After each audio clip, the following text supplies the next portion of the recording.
people will look at a company like Coca-Cola and say, well, actually, as an organization, you've been incredibly successful in a version of the economy that we're not talking about today. In many ways, a very successful company in the linear economy. What's your kind of message to those people when then we're talking about Coca-Cola's ambitions in the kind of ESG or circular economy space? So for me, it's this much broader conversation in terms of we're in crisis in our world. We have got to really step up for this next generation, and we can't wait. There's a sense of urgency that I'm sure everyone is feeling today. And business, I know on some hand, some people say, well, business is big. That's not good. On the other hand, I'd say business is big. That means we can drive scale, we can make meaningful change, and we have the resources to do it, and we have to take the accountability.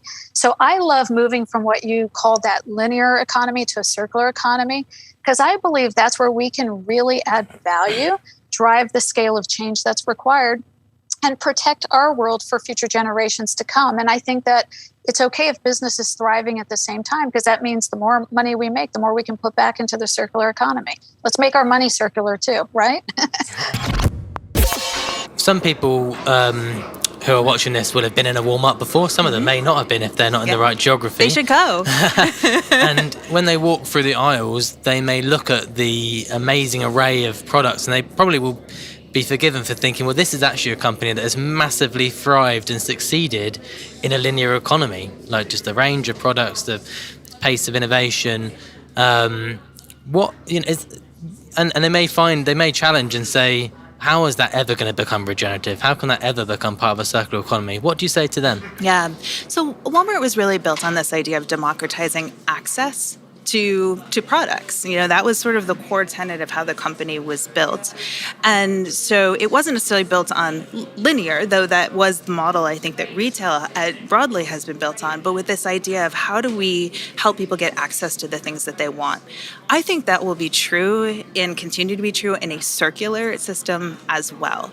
And part of what I think is interesting and exciting is that is already shifting and changing. So if folks walk down an aisle in a Walmart today, they might see a whole array of products and not even realize that circularity has built in to the design. So I think of one example.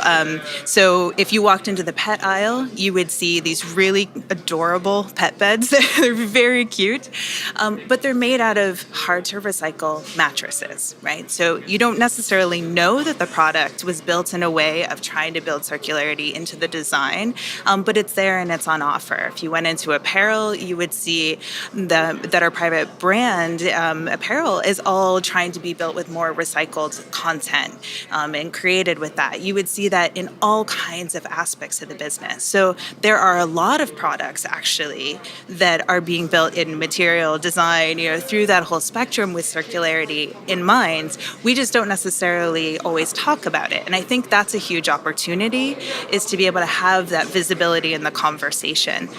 I also think it's really important that we're trying out things that are built on an entirely different system, reuse models, resale models. We've started to work with organizations like ThreadUp, which is really exciting, so that we can try to test out how do we just do this entirely differently and offer a whole array of choices for customers to be able to participate and be able to actually experience these kinds of products and services.